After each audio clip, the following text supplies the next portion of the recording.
বড় করো রময়ে যমুনা কৃষ্ণ দাস পুরব রবস ধাম দেখতে, অর্থাৎ সেই পূর্বের ধাম দেখতে। কারণ গৌরহরি পূর্বে ছিল ভগবান কৃষ্ণ। সেই কৃষ্ণদাসকে সঙ্গে করে গৌরহরি চলতে চলতে চলতে যখন বৃন্দাবন চলে এসেছে, আর বৃন্দাবনে আসা মাত্র গৌরহরি দেখছে বাবা বাবা, গৌরহরি দেখছে কত পার্বণ, কুমারবন, ভান্ডিবন, মৃদুবন। আর গৌরহরি যখন দ্বাদশ বন দ্বাদশ উপবন দেখছে পদবর্ত মাঝে বলছে দেখো দেখো কোনায় আমার দেখিতে দেখিতে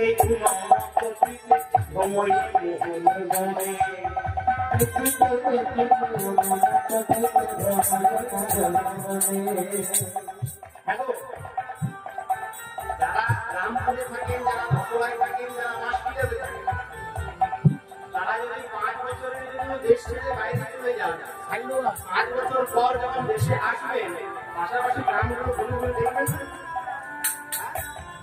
যে এই বনটা কেমন আছে, আমার এখানে 1 বিঘা জমি ছিল, আছে কিনা তো দেখে আসে। তাই গৌরহরি সেই পূর্বের কথা মনে করে সব ঘুরে ঘুরে দেখে।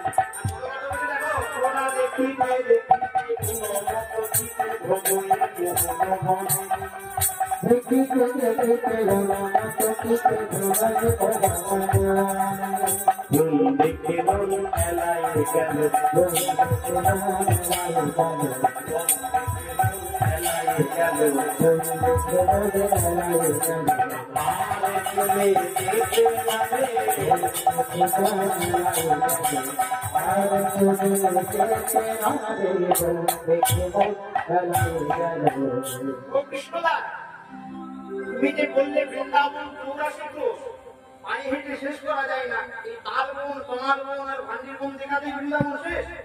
কৃষ্ণদাস বলছে ও প্রভু, এই তো বৃন্দাবনের শুরু, এই মাত্র বৃন্দাবন না, বৃন্দাবনের এখন অনেক কিছু দেখা বাকি। কৃষ্ণদাস বলছে চলো চলো, আর দেরি করো না, চলো হাতটা ধরো। কৃষ্ণদাস মহাপ্রভুর হাত পা ধরে নিয়ে যাচ্ছে। পদকর্তা বলছে দেখো এমন সভা দেখা যায়, ও তখন কৃষ্ণ দাস কহে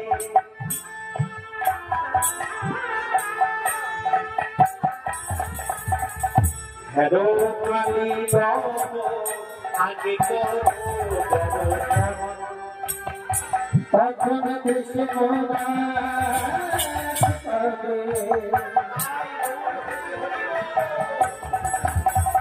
হেরো কালী আগে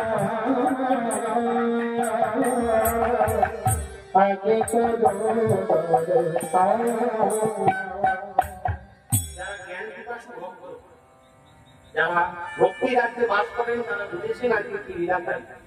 মহাপ্রভু রাত্রে ধরে কৃষ্ণদাস গেছে, আর যেই না কালীদহের তীরে দাঁড়িয়ে দিয়ে পদবর্ত মাঝে মধ্যে দেখো দেখো কালীদহের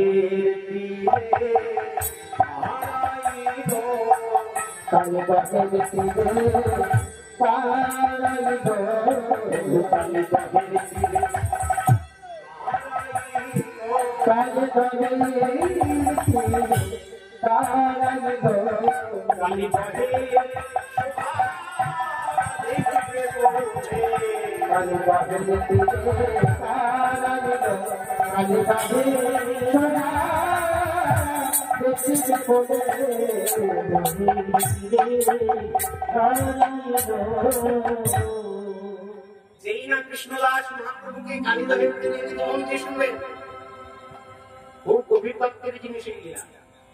যেই না কৃষ্ণদাস মহাপ্রভুকে কালীদহের তীরে এনেছে, আর মহাপ্রভু কালীদহের তীরে আসা মাত্র দেখছি ও বাবা,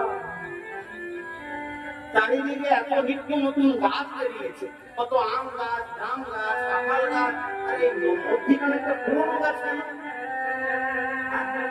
যে গাছটার এত মোটা একটা গদি হয়েছে, এই গাছটা কোথা থেকে এলো? ও কৃষ্ণদাস, এইটা কি গাছ? কৃষ্ণদাস বলছে প্রভু এই গাছটা জানো না, এই গাছটা হলো সেই কদম্ব কদম্ব যাহার উপরে চড়ি প্রভু দিয়েছিলেন ঝাঁপ।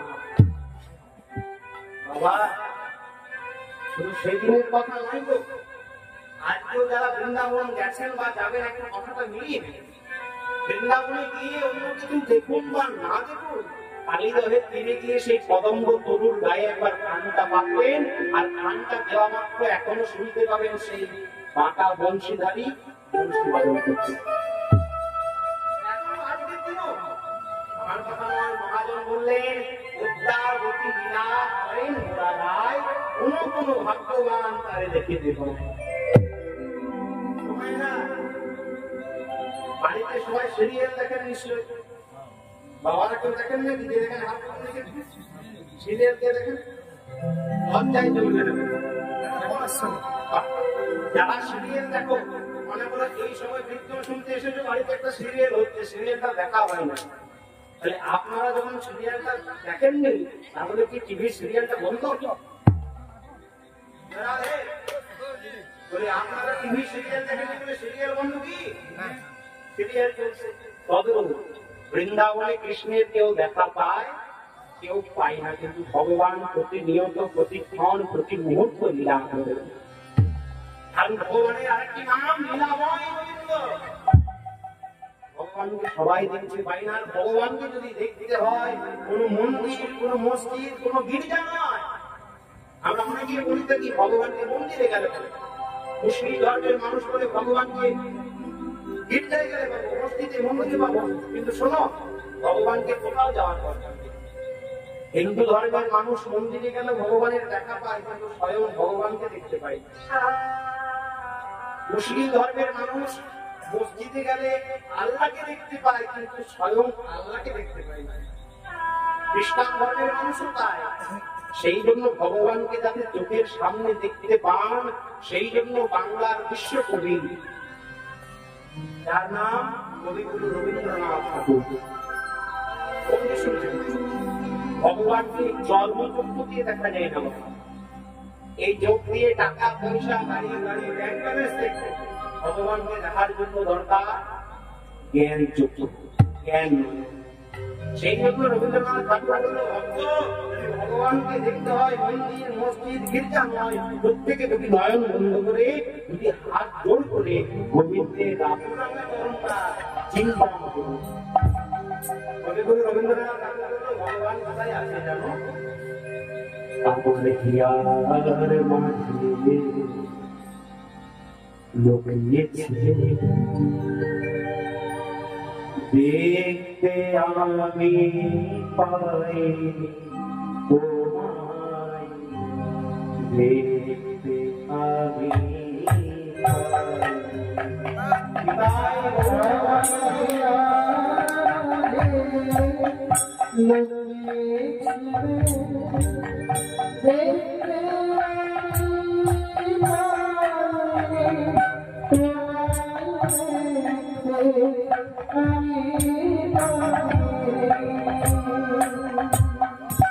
ভগবান প্রত্যেকটি মানুষকে দুটি করে নয়ন দিয়েছে, একজন দাবি করে। সেই নয়ন দিয়ে আমরা যদি জাগতিক মায়াকে দেখি বাবা, সেই নয়ন দিয়ে আমরা যদি ঘর সংসার দেখি, ছেলে মেয়ে দেখি, তাহলে কি আর ভগবানের দেখা পাওয়া যায় না? ভগবানকে দেখতে হলে জ্ঞান চক্ষু। রবীন্দ্রনাথ ঠাকুর কতদূর চিন্তন করে লিখলেন, প্রভু তুমি কোথায় আছো? আমার হিয়ার মাঝে লুকিয়েছে, দেখতে আমি পাই তোমায়, দেখতে আমি পাই। গুরুধ্বনি পাই আমার হিয়ার মাঝে লুকিয়েছে, দেখতে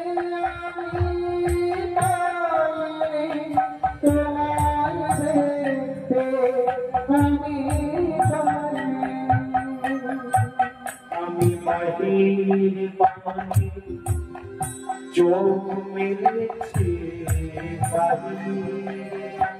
আমার হৃদয় প্রাণে চাইবে তোমায়।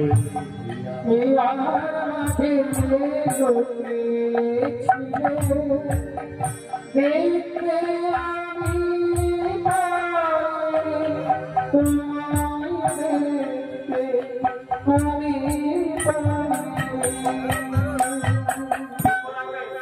কৃষ্ণদাস জিজ্ঞাসা করছে এটা কি গান গো কৃষ্ণদাস? কৃষ্ণদাস বলছে প্রভু এটা হলো সেই কদম্ব তরু।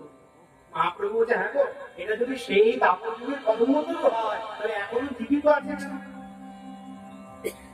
আপনাদের মনে প্রশ্ন হয় না, ভগবান কৃষ্ণ যখন লীলা করলেন দ্বাপর যুগে, আনুমানিক আজ থেকে 5,500 বছর পূর্বে, 5,500 বছর আগে, মানে 5,500 বছর আগেকার গাছ আজও বেঁচে আছে।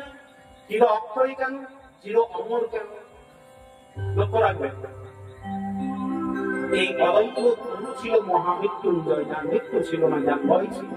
কেন জানেন? কারণ গরুরের মায়ের নাম ছিল বিনতা, আর সাপেদের মায়ের নাম কদরু। ভালো করে শুনবেন, এই কদম্ব তরু আজ পর্যন্ত জীবিত কেন? গরুরের মায়ের নাম বিনতা, সাপেদের মায়ের নাম কদরু। সেই কদরু আর বিনতাতে একদিন তর্ক শুরু হলো। কি তর্ক? আর দুজনের মধ্যে তর্ক হলো। কদরু বলছে, বিনতা, ইন্দ্রের ঘোড়া হলো কালো, ইন্দ্রের ঘোড়া কালো। আর গরুরের মা বিনতা তখন বলছে, কদরু শোন শোন, ইন্দ্রের ঘোড়া কালো নয়, ইন্দ্রের ঘোড়া সাদা। এই নিয়ে যেই না তর্কযুদ্ধ শুরু হলো, কদরু বলছে, বিনোদা তোকে একদম ভালো করে সঠিক ভাবে বলে দিচ্ছি, ইন্দ্রের ঘোড়ার রং কালো। বলে, না না, হতে পারে না, ইন্দ্রের ঘোড়ার রং সাদা। যেই না যুদ্ধ শুরু হয়ে গেল, এমন সময় কদরু বলছে, বিনোদা তুই বলছিস ইন্দ্রের ঘোড়ার রং সাদা, আমি বলছি ইন্দ্রের ঘোড়ার রং কালো। তোর কথা যদি সঠিক হয়, তোর কথা যদি সঠিক হয়, তোকে কিচ্ছু করা হবে না, তুই যেমন আছিস তেমন করে থাকবি। আর তোর কথা যদি ভুল হয়, তোকে কিন্তু আমরা বন্দি করে রাখবো, তোকে দাসী করে রাখবো। বিনতা বেশ। এবার বিনতা আর কদরুর মধ্যে তর্কযুদ্ধ শুরু। এবারে দেখবে ঘোড়ার রং কি। আর তার আগে সাপেদের মা, যার নাম কদরু, করেছে কি জানেন বাবা? এই ধরা ধামে যত যত সর্পকুল ছিল, যারা কালো সর্প, সমস্ত কালো সর্পকে ডেকে বলে, শোনো শোনো, তোমরা ইন্দ্রের ঘোড়াকে তোমাদের কালো রং দিয়ে চারিদিকে ঘিরে ফেলো। ছলনার বশীভূত হলো। তারা কি করলো? কদরু সাপদের ডেকে ইন্দ্রের ঘোড়াকে চারিদিকে বেষ্টন করলো। যেই না বেষ্টন করছিল, সাদা ঘোড়া কালো। এবার কদরু যাই বিনতা, ভালো করে চেয়ে দেখ ইন্দ্রের ঘোড়ার রং কি। বিনতা দেখছে, হাইরে কপাল, এই জগতে সবাই জানে ইন্দ্রের ঘোড়ার রং সাদা, আর কালো হয়ে গেল কি করে? বিনতা তো বুঝতে পারছে না, কদরু ছলনা। আর কালো সর্পফুল দিয়ে সমস্ত ঘোড়াকে পরিবেশন করে দিয়েছে। কদরু বলছে, বিনতা কথা ছিল, তুই যদি হেরে যাস আমার দাসী হয়ে। আর এই দাসী বৃত্তি থেকে মুক্তি কখন পাবি জানিস? শোন বিনতা, তোর ছেলে গরুর যেদিন ইন্দ্রের কাছ থেকে সুধা ভাণ্ড আমাদেরকে এনে দেবে, সেদিন তোর মুক্তি। সাপেদের মা অর্থাৎ কদরুর কাছে গরুরের মা বিনতা দাসী হিসাবে আছে। ওমা, আর মা যখন তার কাছে দাসী বৃত্তি করে, দাসী হয়ে যায়, আর নিজের ছেলে সহ্য করতে পারে। গরুর করল কি? গরুর একদিন ছলনা করে, চতুরতা করে, মায়ের দাসী বৃত্তি মোচন করার জন্য মায়ের কষ্ট না দেখতে পেরে গরুর ছুটতে ছুটতে ছুটতে ইন্দ্রের কাছে গেল। আর যেই না ইন্দ্রের কাছে গেল, ইন্দ্রের কাছে কোন রকম চতুরতা করে, ছলনা করে, লুকিয়ে লুকিয়ে ওই সুধা ভাণ্ড, মানে অমৃতের ভাণ্ডটা গরুর মা দাসী, মায়ের দাসী বৃত্তি মোচন করতে হবে। যেই না ইন্দ্রের কাছ থেকে সুধা ভাণ্ড, মানে অমৃতের ভাণ্ড নিয়েছে, এবার গরুর ছুটতে ছুটতে এসেছে। আর এসে গরুর যেই না অমৃতের ভাণ্ডটা সাপেদের মা কদরুর হাতে তুলে দিতে যাবে, বাবা অমৃত যে একবার পান করে সে ছিল অমর হয়ে যায়। সেই গরু একদম ভক্তি পূর্ণ ভাণ্ডটা নিয়ে যখন ইন্দ্রের কাছ থেকে উড়ে উড়ে উড়ে উড়ে আসছে, এমন সময় উঠতে উঠতে আস্তে আস্তে গরুরের শরীর আর চলতে পারছে না। গরু কি করবে? উঠতেও পারছে না, হেঁটেও যেতে পারছে না। হঠাৎ করে চোখে পড়লো একটা বিশাল গাছ। সেই গাছটি কোথায় যাবেন? সেই গাছটি হলো মথুরা মন্ডলে যমুনার তীরে সেই কদম্ব বৃক্ষ। গরু যখন অমৃতের ভাণ্ড নিয়ে ইন্দ্রের কাছ থেকে আসছে মায়ের বাৎসল্য মোচনের জন্য, আর উঠতে উঠতে উঠতে এসে কদম গাছের ডালে বসেছে। কদম গাছের ডালে বসে অমৃতের ভাণ্ডটি একটি ডালে রেখেছে, আর নিজে অনেকক্ষণ উঠেছে, খিদা পেয়ে গেছে। যেই না খিদে পেয়ে গেছে, জল তেষ্টা পেয়ে গেছে, এমন সময় দেখতে যমুনার মধ্যে অনেক মৎস্য ঘুরে বেড়াচ্ছে, মাছ মারছে। আর গরুর এক একটা লোভে মানে খেতে যখন পেয়ে গেছে, এক একটা করে যমুনার জল থেকে মাছ তুলছে আর গরু খাচ্ছে। আর এমন সময় সেই যমুনার তীরে কদম্বের নিচে একজন মুনিবর সাধনা করত। সেই মুনিবরটি সাধনা করতো, মুনিবরটির নাম কি জানেন? যে মুনিবরটি সাধনা করত সেই মুনিটির নাম হলো সৌঘরী মুনি। সৌঘরী মুনি যখন সাধনা করতে করতে হঠাৎ ধ্যান ভেঙেছে, দেখছে গরুর এক একটা মাছ তুলছে, সঙ্গে সঙ্গে সৌঘরী মুনি রেগে দিয়ে বলে, গরু এত বড় আস্পর্ধা, তুমি কিনা আমার জায়গার মৎস্যদের তুলে তুলে ভক্ষণ করো, তোমাকে অভিশাপ দিলা।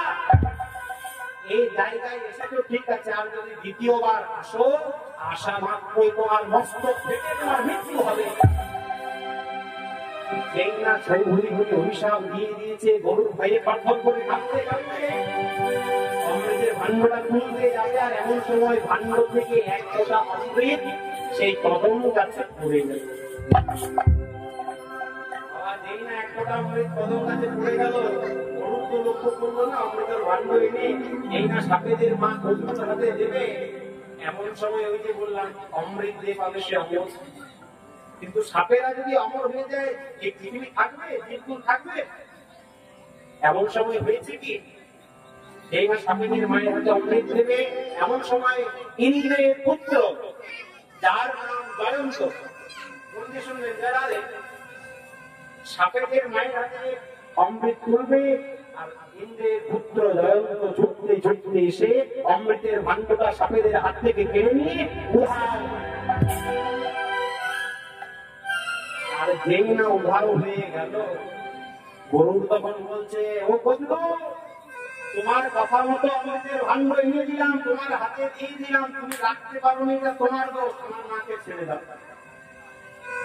যেই না গরুর কথাটা বলেছে, বন্ধু বলেছে ঠিক বলছি, গরুর তো আমাকে অমৃতের ভাণ্ড এনে দিয়েছে, আমি রাখতে পারিনি, যাওয়ার দোষ, যাও যাও গরু, তোমার আমার বিরোধাকে আজ থেকে আমি মুক্ত করলাম। সেই যে গরু ইন্দ্রের কাছ থেকে অমৃতের ভাণ্ড আনতে আনতে এক ফোঁটা কদম গাছে পড়ে গেল, সেই কদম গাছ অমৃতের জন্য আর ভগবানের লীলা দেখার জন্য, ভগবানের সাথে লীলা করার জন্য আজ পর্যন্ত অমর। যার কোনো ভয় নেই। যেই না কৃষ্ণদাস মহাপ্রভুকে দেখিয়েছে কদম গাছটি, মহাপ্রভুর পূর্বের কথা মনে পড়ে গেল, মহাপ্রভুর পূর্বের কথা মনে পড়ে গেল। কদম গাছকে দেখে মহাপ্রভু চিৎকার করে বলে উঠলেন, মোর মাতা পিতা, মাতা পিতা, হা হা গোপীবা, হা হা গোপীবা,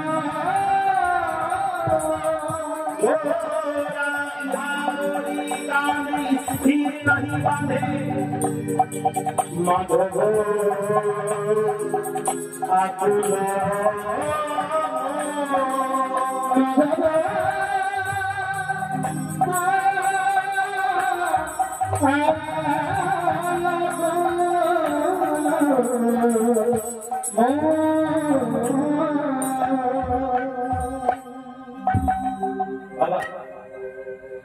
যেই না গৌরহরির কদম্ব বৃক্ষকে দেখে পূর্বের সেই ব্রজলীলার কথা মনে হয়ে গেল, মাধব দাস সেই ভূমিকা লিখলেন। এবার ভগবদ্গীত লীলা আস্বাদন করে, গৌরহরি পদ্মক আস্বাদন করে প্রবেশ করবো মধুময় প্রেম। সে বলুন রাধে রাধে। এখন যদি কোন একটা গল্প লীলা গাইতাম, কোন যদি একটু চাকরি মার্কা গল্প গাইতাম, মানুষের মনে আনন্দ হতো, কিন্তু কৃষ্ণ লীলাতে বাবা আনন্দ থাকে না। আমরা অনেক কিছু লীলা শুনি, ভগবান শ্রীকৃষ্ণের নৌকা বিলাস লীলা সবাই শোনেন, কিন্তু নৌকা বিলাস লীলার মধ্যে ভগবানের রয়েছে শুধু মিলন রস, আর অন্য কিছু রস নেই। ভালো করে শুনবেন, ভগবান কৃষ্ণের মাধুর, তার মধ্যে রাধারানীর বিরহ দশা দেখানো গেছে, 10টা বিরহ। কিন্তু আজকে যে লীলাটি আস্বাদন করবো, আজকের আস্বাদনের বিষয়বস্তু যে লীলা, ভগবান কৃষ্ণের কালীয় মামতা বা কালীয় নাগের গর্ভযুদ্ধ। এই লীলাটি যারা আস্বাদন করতে এসেছেন তাদের ভাগ্য আজ খুবই ভালো। কারণ এই কালীয় দমন বা কালীয় নাগ উদ্ধার লীলার মধ্যে ভগবানের 5টা রস রয়েছে। সবাই কীর্তন শোনেন দেখে বোঝা যাচ্ছে, যারা গোষ্ঠ লীলা শোনেন তারা জানবেন গোষ্ঠ লীলার মধ্যে ভগবানের 2টি রস, একটি বাৎসল্যময়ী আর একটি সত্য রস, মায়ের কথা আর বন্ধুদের কথা। কিন্তু কালীয় দমনে 5টা রস, সত্য, শান্ত, দাস্য, বাৎসল্য, মধু। সেই কথাকে আস্বাদন করে, সেই কথাকে চিন্তাই করে আমরা প্রবেশ করবো মধুময় বৃন্দাবন। সবাই মিলে করতালি দিয়ে প্রবেশ করবো মধুময় বৃন্দাবন। প্রেম সে বলো রাধে রাধে। तू जप ले राधा नाम, तू भज ले राधा नाम, तू भज ले राधा नाम, तू भज ले राधा नाम, तू भज ले राधा नाम, तू भज ले राधा नाम, तू जप ले राधा नाम,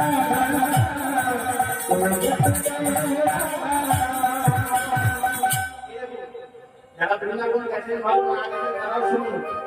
বৃন্দাবন গেলে কোন দোকানে গিয়ে যদি বলেন দাদা আমাকে একটা নামাবলী দিন তো দেবে না, সেখানে বলতে হবে রাধে রাধে একটা নামাবলী। কারণ রাধে রাধেটা হলো বৃন্দাবনের পাঠওয়ালা। শুনে যেমন পাঠওয়ালা আছে বাবা, এই দিকে চোরের বাবার সাথে ফোনটা করে দেবে বৃন্দাবনের পাঠওয়ালা রাধে রাধে।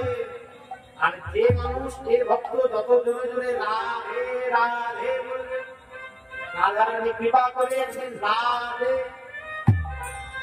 এবার সবাই মিলে বলুন যোগ করে দেখি প্রেম সে বলো। এতক্ষণে মনে হচ্ছে ঘরে কীর্তন করতে এতক্ষণ ভয় ভয় লাগছে।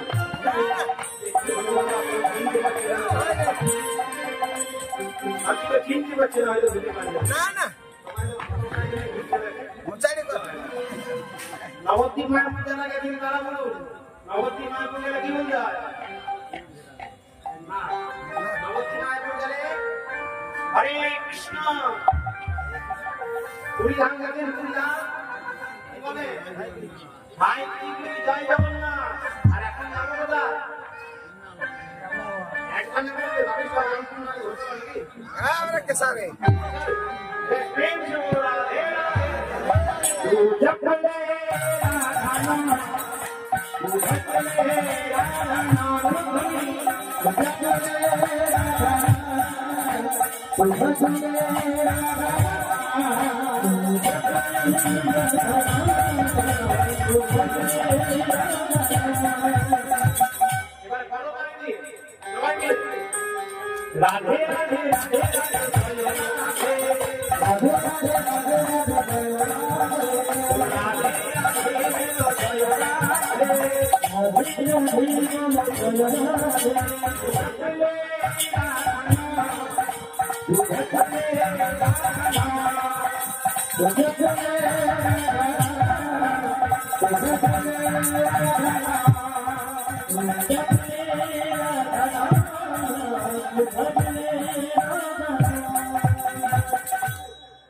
অন্যান্য জায়গা যাবেন টাকা পয়সা কিন্তু হরিবাসর এলে কেউ টাকা পয়সা করবে না। হরিবাসর এলে একটা জিনিস করছে, মারা একটা ধ্বনি বাবাদের সবাই মিলে রাধা নাম গাইতে গাইতে বৃন্দাবনে সবাই ভালো করে সেবা দিয়ে প্রত্যেকে তারে তারে রাধে রাধে রাধে রাধে বলবে রাধে রাধে রাধে बोलो राधे राधे राधे बोलो राधे राधे राधे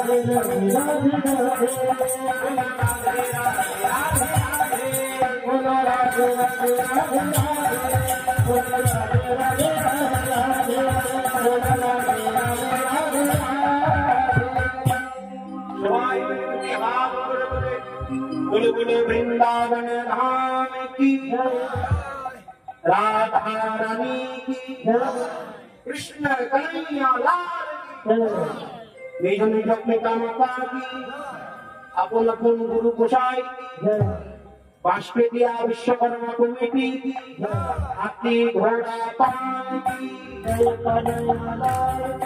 हाथी घोड़ा पाल की हाथी घोड़ा पाल की बुधवार माधुर्य मंडित वृंदावन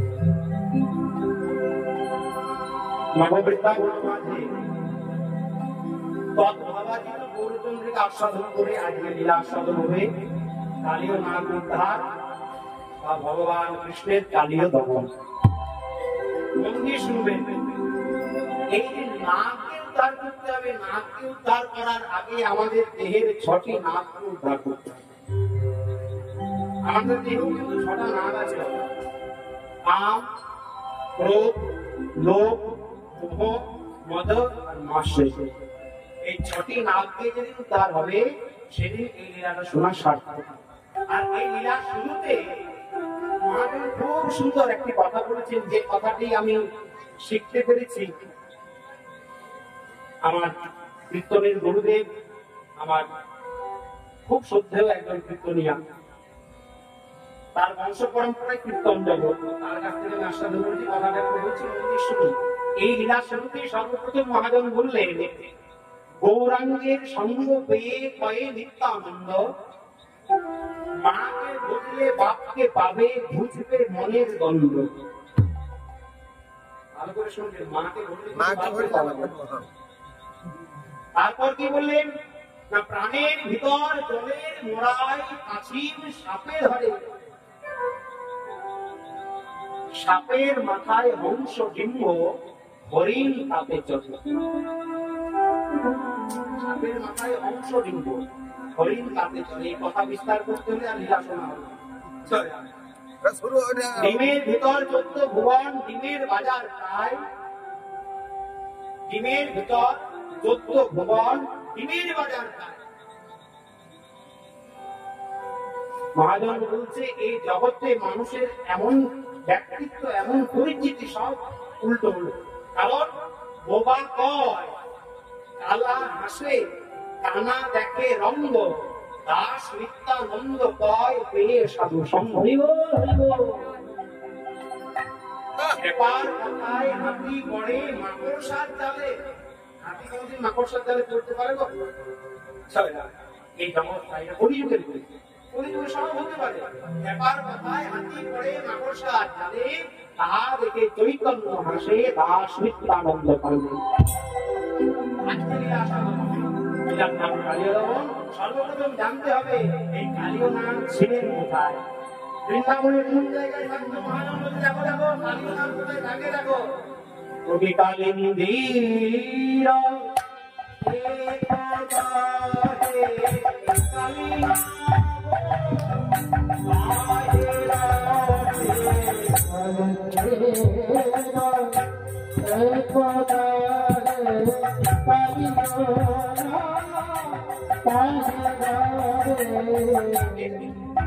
এই তালটা আমাদের বাঁকুড়া জেলার বিখ্যাত তাল এই তালটির নাম আমরা বলি ঘোড়া ছুটা তাকে কলকাতার ভাষায় বলা হয় ছোট দশমুষ আমরা বলি ঘোড়া ছুটা তালটির প্রমাণ দেখুন কালী মানে কোথায় থাকে দেখুন কালী মন্দির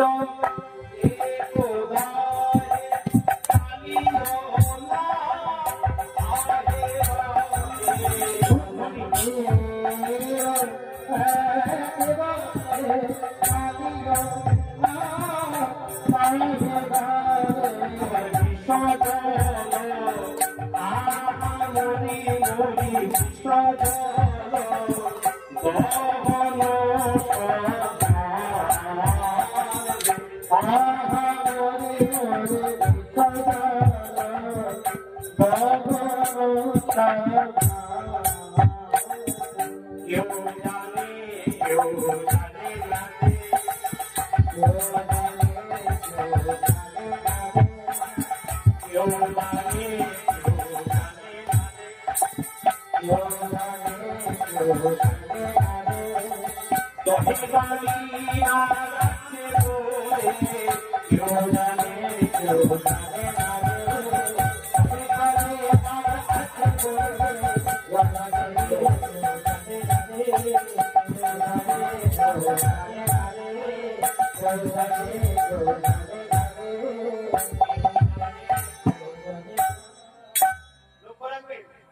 কালীনাথ কোথায় থাকে?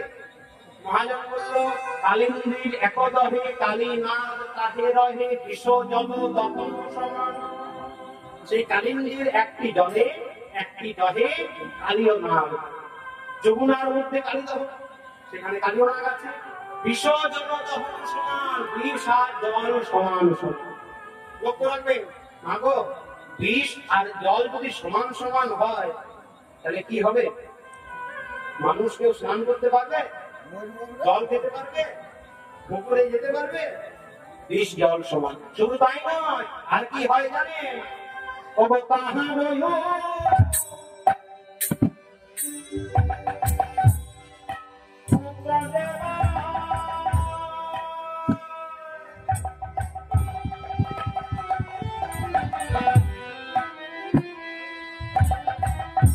কোন পাখি যদি উড়ে যায়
সেই কালীদহে পুষ্প সর্ব কালীনাথ থাকে।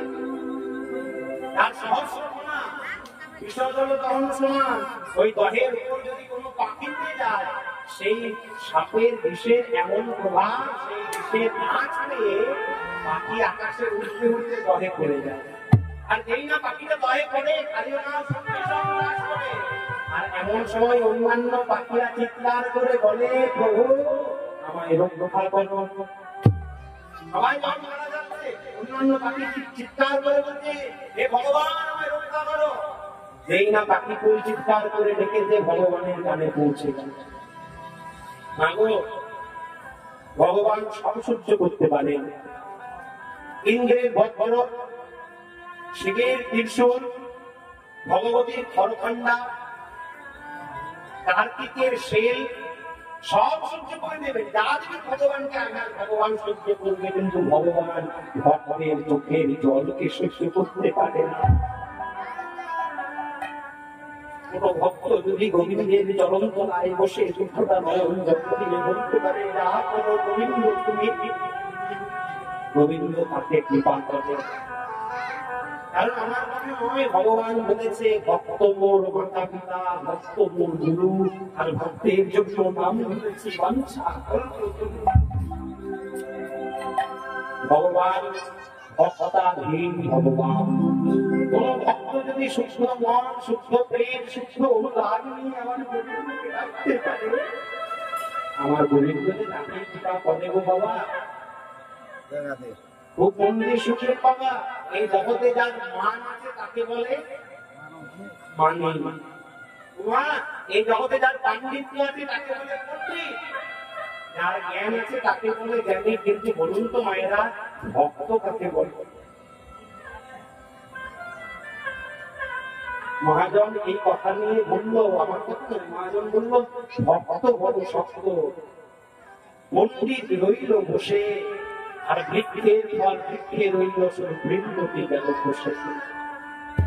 ভক্তকে বুঝতে পারে এমন একজন মাস্টারের ক্ষমতা নেই, ভক্তকে বুঝতে পারে এমন একজন ডাক্তারের ক্ষমতা নেই, ভক্তকে বুঝতে পারে এমন একজন পেট্রোলিয়ার ক্ষমতা নেই, ভক্তকে বুঝতে পারে একমাত্র তার আরাধ্য ভগবান। কেন জানেন? সবাই নাম শুনে থাকবেন প্রহ্লাদ। নাম শুনেছেন বাবা? প্রহ্লাদের বয়স মন দিয়ে শুনবে না, প্রহ্লাদের বয়স তখন মাত্র 5 বছর। প্রহ্লাদ পুত্রকুলে জন্মগ্রহণ করেছিল। প্রহ্লাদের পিতার নাম হিরণ্যকশিপু। প্রহ্লাদের বয়স যখন 5 বছর, প্রহ্লাদ সব সময় নারায়ণ নারায়ণ নারায়ণ বলে কাঁদে। যখন চোখের জলে নারায়ণ নারায়ণ বলে কাঁদে, এমন সময় হিরণ্যকশিপু বলছে, প্রহ্লাদ লজ্জা করে না?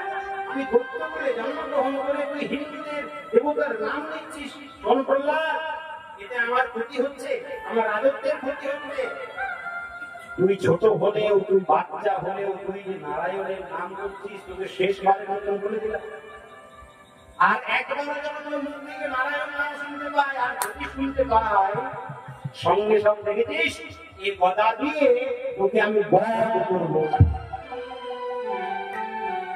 যেই না হিরণ্যকশিপু বলেছে, প্রহ্লাদ তুমি কৃষ্ণ নাম ছেড়ে দাও, আমি তোমার বধ করবো। প্রহ্লাদ ভক্ত কি এত সহজে ভগবানের নাম ছাড়ে? তো ভক্ত এত সহজে ভগবানের নাম ছাড়ে না। আমাদের উচিত নয় ভগবানের নামকে ছাড়া, কারণ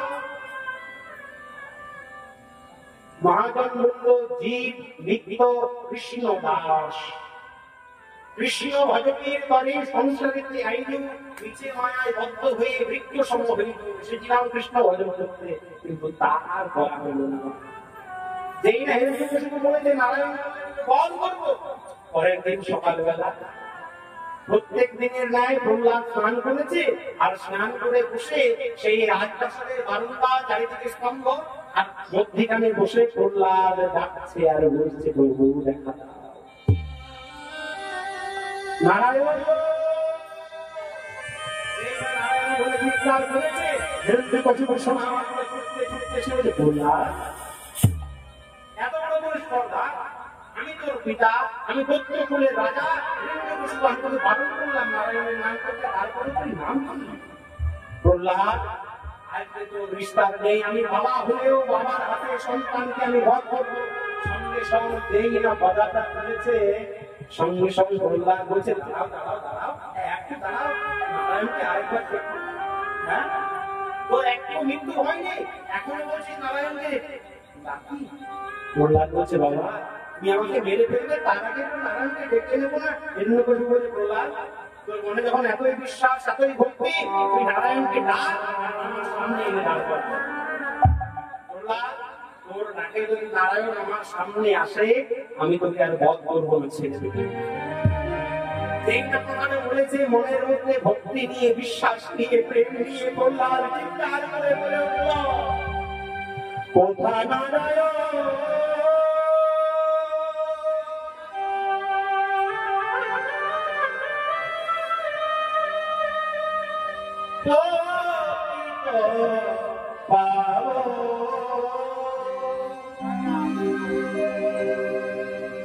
করুণা করো মনে, করুণা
हाथ করে দাঁড়ান উদ্দেশ্য করে বলে প্রভু তুমি যে ব্যথা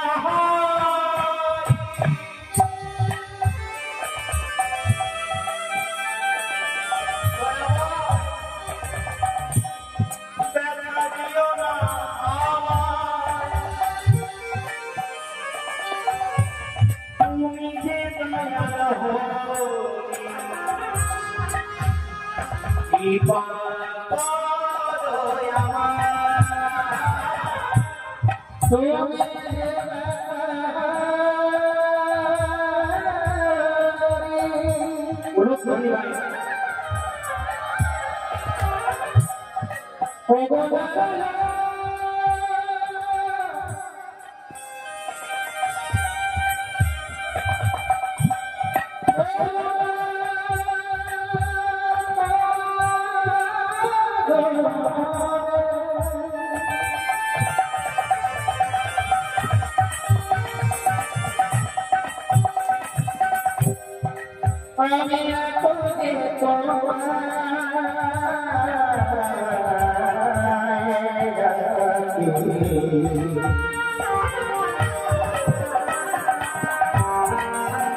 Oh,